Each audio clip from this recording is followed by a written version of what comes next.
As a warning, this game is rated M for mature, so all the little kiddies that are under 17 or whatever might want to avert your eyes lest you be consumed by how amazing this game is. This is Devil May Cry. And pay attention to that lady becoming that symbol. That's pretty important. Actually, it's not very, but it's something I want to point out. Anyway, I'm going to change my control type here because I like having square as my attack button. And otherwise it would be triangle, and I don't really like that very much. 2 millenniums ago, I'll just there was a summarize what this little story is. This is the only instance in the game where like but somebody the sound mixing is kind of good. to justice You know, the and stood up person against talking and the music in the background aren't overpowering each other. Though that might mostly be because of the not lyrics, the subtitles. There we go, scrolling up so you can actually see what he's talking about. But apparently there's two worlds. There's the human world and the underworld with a bunch of demons in it. And the underworld kind of wants to take over the human world, but then there was a demon that was really powerful. His name was Sparda. And rather than try to take over the human world, he wanted to protect it. And thus he became known to the people as the legendary Dark Knight Sparda. This game, however, is not exactly about Sparda. It's about a different character. A very Devil May Cry. not serious character. We'll see in a bit exactly what he's like, especially with what's happening right now. A lady on a motorcycle just enters the scene, breaking through his door, and he's as chill as can possibly be. What do we have here? And this line right here, It's in the back. talking about needing to use the bathroom, remember that for what might possibly be a later Let's Play. Am I correct? Almost. The sound mixing is just really lame. I'm inserting these subtitles on my own because the game does not have subtitles for human characters, only for certain other characters that are a bit harder to understand. Or the way I figure it, But considering the way the music overpowers the if I kill each one, dialogue, eventually I should. they really should have put subtitles here, and there is an option to have subtitles on or off in this game, but it doesn't apply to the human characters, as I said, only for I don't want to say what kind of characters, but for certain special characters. And of course, Dante is really lame, apparently. He gets impaled by his own sword. Like, what the heck? Although, there's this right here, Time to go to work. where apparently he's the coolest dude on the block all of a sudden, having a couple of guns that he doesn't need to reload for some reason, and being able to cause a motorcycle to explode by shooting at it a ton while it's floating in the air somehow. I don't know if he has telekinesis or if he like slowed down time a lot or something like that in order to get that motorcycle to kind of float there, but whatever. I'm getting close. Getting impaled by his sword is a somewhat series staple. And It seems that way. apparently this lady here isn't supposed to be a bad guy, despite I came here to seek your help. crashing through our front door and wrecking our place. Her name is Trish, and much to Dante's shock, she looks like someone that's very important to Dante. That picture, of course, being the important person. I'm not sure if it's exactly stated in the game. I think it might be later, so I won't say who that is. Yes. But we'll get more into that a bit later. Apparently, the Demon Emperor Mundus wants to take over the human world and, you know, do what Sparda prevented him from doing. I guess Sparda's dead now? Or maybe, I don't know. He isn't really mentioned that much. At least, people don't talk about him, rather, like he is alive. I guess he's supposed to be dead. And Trish wants us to get up there, but we can't exactly make that kind of jump right now. We might be able to later, maybe. Maybe not. But instead we're going to take the long way and just kind of explore. Grab one of these yellow orbs here. I can talk about this now, I guess. The way the checkpoints work in this system is that if you lose all your health and die, you have to restart at the beginning of the mission. If you have a yellow orb on you, however, you'll instead be able to restart at like the last door that you entered with full health. So pretty useful if you are kind of bad at the game. I am kind of bad at the game, but not so bad that I use a bunch of yellow orbs. My first time, it was pretty... I was really bad, but now that I've gotten used to it a bunch, it's not too difficult of a game, especially on normal mode. The harder modes are just...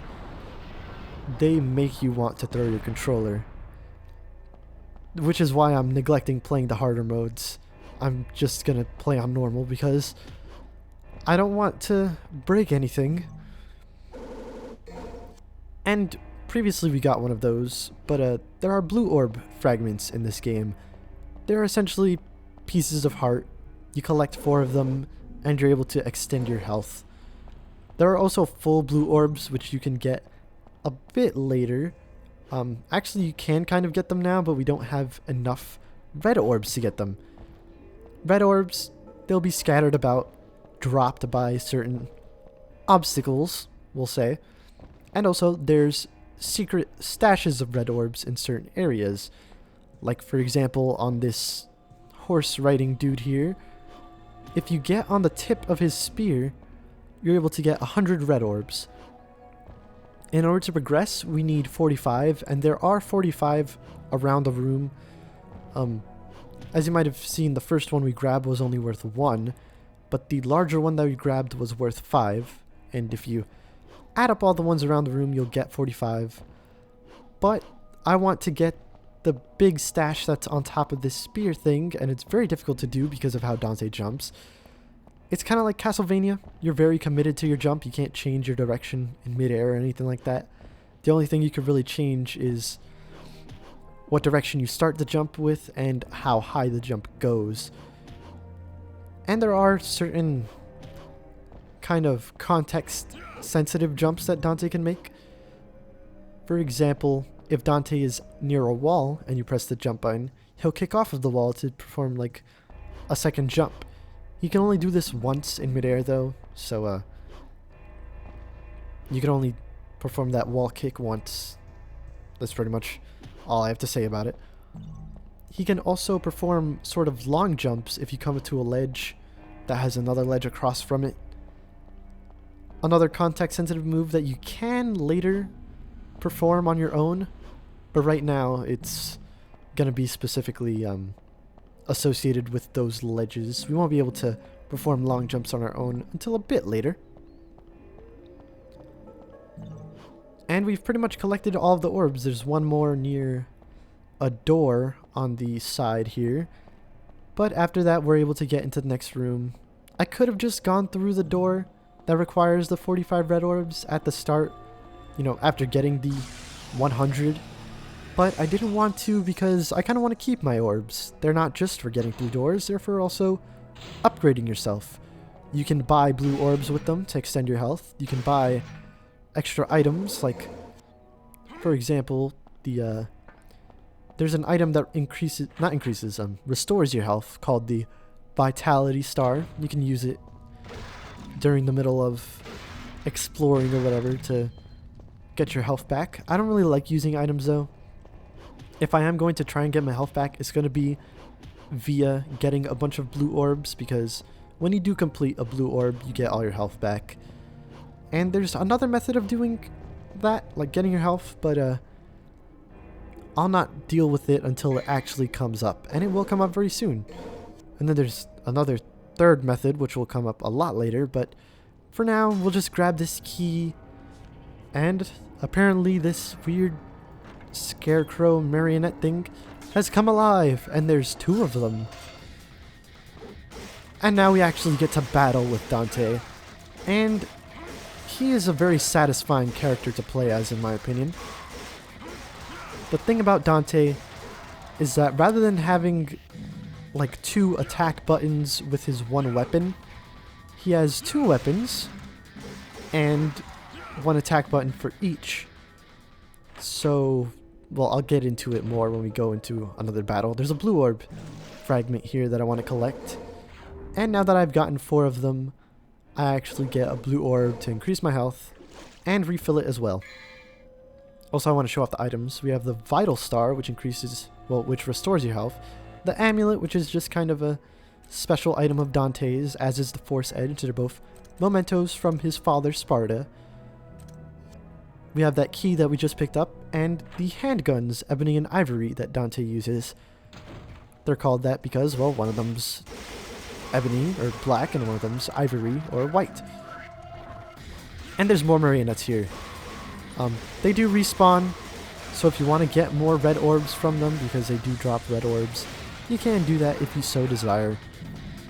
I'm not going to be grinding very much. The only reason I go into other rooms is probably because there's an item in there that I want to get immediately. Like that blue orb. We didn't need to go to that room, but I wanted to get the blue orb fragment. Just then we got a green orb. That one restores your health, so if you want some health back, there you go. Hope an enemy drops one of those.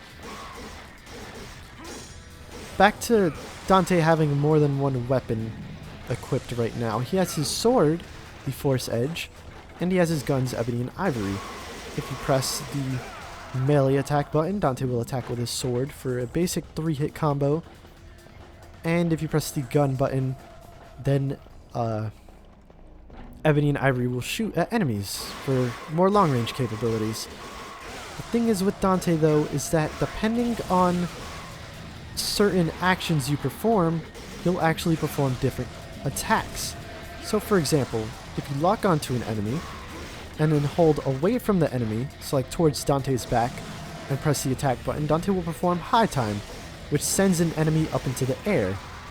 If you hold down the button, you'll be sent into the air with the enemy. And then he has a couple of different combos that he can do that I'll show off a little bit later once we have a couple more enemies to deal with. The one that I'm probably going to be using the most, though, that I will be using in the next room, is classified, I guess, as a pause combo. Basically, if you just spam the attack button, Dante will perform a 3-hit combo that does, I guess, pretty decent damage, but it isn't all that useful. There are other combos that you can perform that really outrank it, in my opinion. There's another blue orb fragment on this plane here. This switch back here, if you examine it, apparently it responds to your magic, so if you just keep attacking it, you'll be able to, I guess, switch the switch and get into this lower area, where we can fight a bunch more enemies. As you can see, the marionettes are hanging from the ceiling. Now, this combo that I just did, well, I guess I'll talk about it in detail a bit when I actually do show off the combos, but in general, when performing combos, you can either hold the stick in a certain direction to perform a different move, or during a certain move within the combo, pause for a second. Just like stop pressing the attack button, and then start pressing it again to perform a different combo. The one that I used the most, and the one that I used on that switch, was perform 2 attacks, pause for a second, and then keep spamming the attack button. If you do so, Dante will perform his Million Stabs move, which is self-explanatory. He does a flurry of stabs forward. Maybe I'll do it to this enemy? No. Instead, I'll use High Time into my guns. The guns have unlimited ammo. You can use them as much as you want. There's the Million Stabs combo. 2 slashes, wait a little bit, and then you perform multiple slashes. Then there's a different combo where you pause for even less amount of time, but rather than performing Million Stabs, you'll add an extra 2 stabs, well, 2 slashes rather, to your basic combo, and then do the final overhead slash. There it was just there. And you can mix these together, perform a bunch of different moves together, and that, not really metered, but that word at the top will change.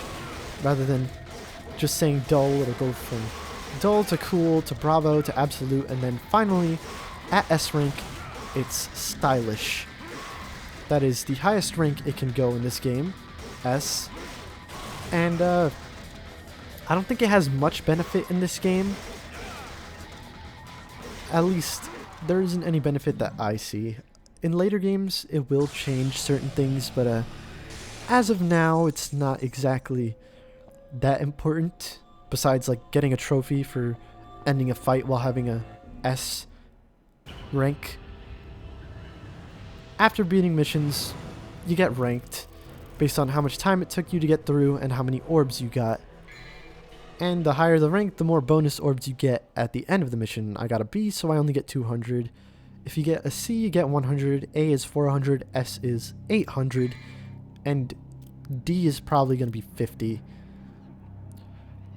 As you see here, this is the shop. Where it says extra, you click on it and you go to the extra menu where you just buy items and stuff. Things that aren't really immediately usable, I guess you could say. Well, the blue orb kind of is, but well, whatever. We have a few more enemies to fight here. A bunch of marionettes, really. And there are different colors of them that signify different abilities, I suppose. The common ones just come in a variety of colors, like purple, green, blue. I think those all have pretty much the same stats. It's just really a cosmetic change. They can grab onto you and attack you, whereas well, at that point, Dante will perform a little kind of grab thing that does some damage to the enemy. But the ones to watch out for are the red ones, which was the first one we encountered, the one that was holding a key. This room is a bit of a safe haven. You can check out that Goddess of Time statue in order to go back to the shop menu to purchase extra items and such. And the marionettes respawned. I think that the enemy spawns change randomly, because when I was playing this my second time, rather than having the same set of marionettes as before, I had a different set. They didn't appear at all near this door, instead appearing close to the end of the corridor, and in much higher numbers. There was a lot more of them. But anyway, the red ones, they can throw their little blades at you, and they also have this attack where, rather than just being an attack actually, they summon some strings from the ceiling, and by doing so they kind of make Dante their own puppet, have him hanging helplessly in the air, and they're able to attack him. Kind of a move that only occurs if you're very far away from the enemy. If you're super up close to them, then they probably won't perform it. Another move that Dante has is his Helm Breaker, or Helm Splitter. I don't quite remember. Basically the same thing though. Just jump, and when in the air, press the sword button, and Dante will come down with an overhead attack that sends him to the ground, and I think does a bit more damage depending on how high you are. Like, the higher you are, it does more. This here is Alistair. This weird sculpture of a woman getting pierced by a sword disappears, and again, Dante is impaled by a sword. What is with this guy? And of course, considering that he is part demon, part human, well, that was kind of I guess a bit of a spoiler, but yes, Dante's mother was human and his father was a demon.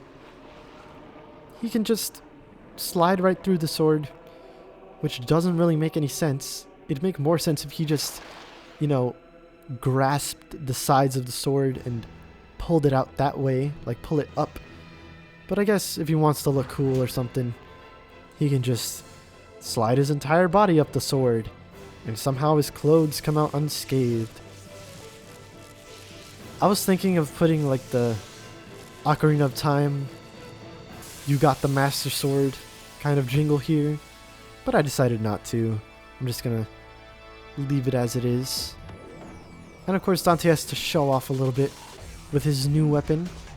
I'm not exactly sure what he's trying to do with it. Maybe slice at this glass that's in the air. But he ends it off pretty coolly, so can't give him much flack. This is Alistair, the electric sword of this game. Well, not to say that there are electric swords in other games, but when you attack, it has electricity with it. It has an element to it, unlike Force Edge, which had no element to it. It was very weak as well, and couldn't be upgraded. Alistair can be upgraded, but we have to go to like an in-game shop in order to actually upgrade it. It also has the same combos as Force Edge. Attack 3 times for the basic combo, 2 attacks then a short pause for a 5-hit combo, 2 attacks then a long pause, and keep attacking for 1,000,000 stabs. And now we have our second gun as well, the shotgun. Obviously, very different from the handguns. Not very useful at close range, but... wait, scratch that. Not very useful at long range, but if you hit someone at close range, then it does pretty devastating damage. Speaking of damage, while Alistair does more than Force Edge, there is another way to increase how much you do. You might see that there are these little symbols underneath our health bar right now. I don't think I'll use what those symbols do in this fight, but it's pretty special. The way to increase the... not the amount of symbols, but like the way to make the symbols actually start glowing. You attack enemies, enemies attack you. If you taunt enemies as well, then you will get more symbols. Well, not more symbols. You'll fill up the symbols. Why do I keep screwing that up? But there is a taunt in this game. You press like, I think it's the right trigger or R2, depending on which version you're playing. This is on the Devil May Cry HD collection, by the way. So you press that button, and you're able to perform a taunt. It doesn't really do much besides get you more Devil Trigger, but it does get you a good amount of it, like a full rune full. And that was all the enemies in this area. I said Devil Trigger. That's what those runes are about. Basically the Angry Time powered up version of Dante in this game. You press the Devil Trigger button, which I think is left bumper or L1. I don't know why I keep saying the Xbox One's first. I am playing this on PS3, but press the button. Dante transforms for a bit into a demon and does more damage. His basic combo gets replaced with the 5-hit one, so if you keep spamming the attack button instead of just doing the 3-hit, he'll do the 5-hit while on Devil Trigger. And also your gunshots get powered up too. So they'll be like coated in electricity because, well, you're using an electric sword. Dante does have more than one Devil Trigger. We'll get into that a bit later, but just know that for right now, it's based around electricity. So when you attack, it does electric-based damage. When you shoot with your guns, it'll now perform electric-based damage. Something about Ebony and Ivory as well that I forgot to mention. It has some damage deterioration as it goes farther away, kind of like with the shotgun, just not as much. But still, you do more damage at closer range. And now we have another new enemy to deal with. These Death Scissors, I think they're called. They're weird spectral things. And they have scissors, which is why they're called Death Scissors. They're honestly not very difficult to defeat. What I usually do is I just jump toward them and spam the shotgun in their faces. That's pretty much how you're supposed to deal with them. Their scissors do a little bit of damage. Usually 3 or 2 shots with the shotgun will actually do them in. But you want to watch out for their scissors after they die, because it'll fly into the air, the scissors, and then come back down. And on their way back down, they can actually damage you, so don't stand near where you killed them. Otherwise, you'll be hit by the scissors and take some extra damage. But once you kill him, the door is unlocked, and we can get through with that staff of judgment that we just got. Right here. Switch to ebony and ivory because there are a bunch of tiny little spiders called phantom babies that appear around. And if you kill all of them, then you're able to get a bunch of orbs. Well, not kill all of them, but each one that you kill drops one orb, essentially. And since there are a bunch of them, you could get a bunch of orbs by killing them. Anyway, putting the Staff of Judgment here is the end of this second mission. And I probably got another pretty low rank, a B. Yeah. Anyway, next time, we'll get into the next mission of Devil May Cry.